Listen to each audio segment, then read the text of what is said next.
নমস্কার বন্ধুরা, সনাতন মোটিভেশন চ্যানেলে আপনাদের সবাইকে স্বাগত। বন্ধুরা, আজ 27 ফেব্রুয়ারি 14 ফাল্গুন শুক্রবার। আজকের দিনেই পালিত হচ্ছে পবিত্র আমলকি একাদশী।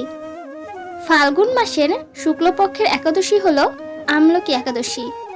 কথিত আছে যে বিবাহের পর যখন প্রথমবার শিব পার্বতী কাশীতে আসেন তখন তাদেরকে আবির দিয়ে স্বাগত জানানো হয়।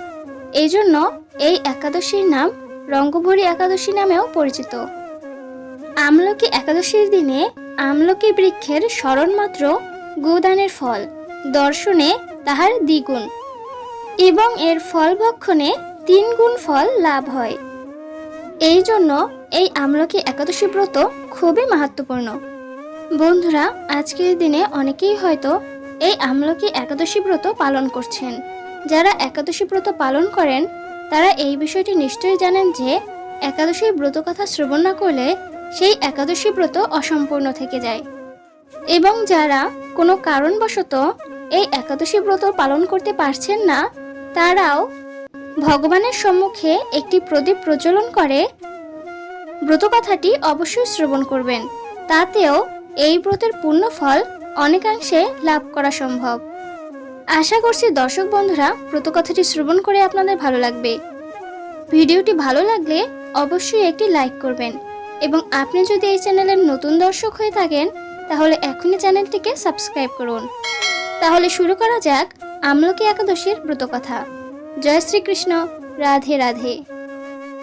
যুধিষ্ঠির বললেন, হে কৃষ্ণ মহাফলদাতা, বিজয়া একাদশীর কথা শুনলাম।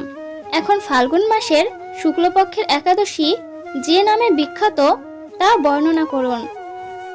শ্রীকৃষ্ণ বললেন, হে মহাভাগ যুধিষ্ঠির, মান্ধাতার প্রশ্নের উত্তরে মহাত্মা বশিষ্ঠ এই একাদশীর মহিমা কীর্তন করেছিলেন। আপনার কাছে এখন আমি সেই কথাই বলছি। এই একাদশীর নাম আমলকি। বিষ্ণুলোক প্রদানকারী রূপে এই একাদশী বিশেষভাবে মহিমান্বিত। একাদশীর দিন আমলকি বৃক্ষের তলে রাত্রি জাগরণ করলে সহস্র গাবিদানের ফল লাভ হয়। হে পাণ্ডুনন্দন, পূর্বে ব্রহ্মার রাত্রিতে দৈনন্দিন প্রলয় উপস্থিত হলে স্থাবর জঙ্গম সহ দেবতা, অসুর ও রাক্ষস সবকিছুর বিনাশ হয়। তখন ভগবান সেই কারণ সমুদ্রে অবস্থান করেন। তার মুখপদ্ম থেকে চন্দ্রবর্ণের এক বিন্দু জল ভূমিতে পড়ে। সেই জলবিন্দু থেকে একটি বিশাল আমলকি বৃক্ষ উৎপন্ন হয়। এই বৃক্ষের স্মরণ মাত্র গোদানের ফল, দর্শনে তাহার দ্বিগুণ এবং এর ফল ভক্ষণে 3 গুণ ফল লাভ হয়। এই বৃক্ষে ব্রহ্মা, বিষ্ণু আর মহেশ্বর সর্বদা অবস্থান করেন। এর প্রতিটি শাখা প্রশাখা ও পাতায় ঋষি, দেবতা ও প্রজাপতিগণ বাস করেন। এই বৃক্ষকে সমস্ত বৃক্ষের আদি বলা হয় এবং তা পরম বৈষ্ণব রূপে ব্রতের একটি অদ্ভুত ইতিহাস আপনার কাছে বর্ণনা করছি। প্রাচীনকালে বৈদিশ নামে এক প্রসিদ্ধ নগর ছিল। এই নগরে চৈত্ররথ নামে এক রাজা রাজত্ব করতেন। চন্দ্রবংশীয় পাশবিন্দুক রাজার পুত্ররূপে তিনি জন্মগ্রহণ করেন। তিনি অত্যন্ত শক্তিমান ও ঐশ্বর্যশালী ছিলেন। শাস্ত্রজ্ঞানেও তিনি ছিলেন সুনিপুণ। তার রাজ্যের সর্বত্রই মনোরম, আনন্দপূর্ণ এক দিব্য পরিবেশ লক্ষ্য করা যেত। প্রজারা ছিলেন বিষ্ণুভক্তি পরায়ণ। সকলেই একাদশী ব্রত পালন করতেন। তার রাজ্যে কোনো অভাব অমঙ্গল ছিল না। এইভাবে প্রজাদের নিয়ে রাজা চৈত্ররথ সুখে দিন যাপন করতে থাকেন। এক সময় ফাল্গুনী শুক্লপক্ষের দ্বাদশী যুক্তা আমলকি তিথি সমাগত হওয়ায় রাজ্যের সকলেই এই ব্রত পালনের সংকল্প করলেন। ওই দিন প্রাতঃস্নানের পর প্রজাদের নিয়ে রাজা ভগবান শ্রী বিষ্ণুর মন্দিরে যান। সেখানে সুবাসিত জলপূর্ণ কলস, ছত্র, বস্ত্র, পাদুকা, পঞ্চরত্ন ইত্যাদি দিয়ে সাজিয়ে স্থাপন করেন। তারপর ধূপ দীপ দিয়ে যত্ন সহকারে মুনি ঋষিদের দ্বারা শ্রী পরশুরাম মূর্তি সমন্বিত আমলকির পূজা করেন।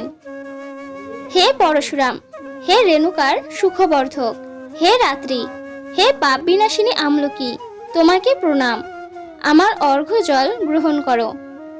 এইভাবে দিনে যথাবিধি পূজা স্তব্য স্তুতিতে নিত্যগীত করে রাজা ভক্তি ভরে সেই বিষ্ণু মন্দিরে রাত্রি জাগরণ করতে লাগলেন। এমন সময় দৈবযোগে একটি বেদ সেখানে উপস্থিত হয়। পূজার সামগ্রী সহ বহু ব্যক্তিকে একত্রে রাত্রি জাগরণ করতে দেখে সে কৌতূহলাক্রান্ত হলো। সে ভাবল, এসব কি ব্যাপার। বিষ্ণু মন্দিরে প্রবেশ করে সে বসে পড়ল। কলসের উপরে স্থাপিত বিষ্ণু মূর্তি দর্শন করল। ভগবান বিষ্ণু এবং একাদশীর মাহাত্ম্যও সে মনোযোগ দিয়ে শুনল। সারাদিন ওই বেদ কিছুই আহার করেনি। এইভাবে ক্ষুধায় কাতর হয়ে সেখানে সে রাত্রি জাগরণ করল।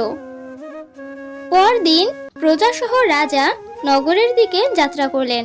সেই ব্যাধও তার গৃহে ফিরে গেল। এরপর এক সময় ব্যাধের মৃত্যু হলো। একাদশীতে রাত্রি জাগরণ ব্রত প্রভাবে সেই ব্যাধ পরবর্তী জন্মে এক রাজ্যের অধীশ্বর রূপে নিযুক্ত হলো। জয়ন্তী নামে এক নগরী ছিল। সেখানে বিদুরথ নামে এক রাজা বাস করতেন। ওই ব্যাধ বিদুরথ রাজার মহাবলী পুত্র রূপে জন্মগ্রহণ করেন। তার নাম হয় বসুরথ। 1,00,000 গ্রামের আধিপত্য তিনি লাভ করলেন। তিনি ছিলেন সূর্যের মতো তেজস্বী, চন্দ্রের মতো কান্তিমান ও পৃথিবীর মতো ক্ষমাশীল।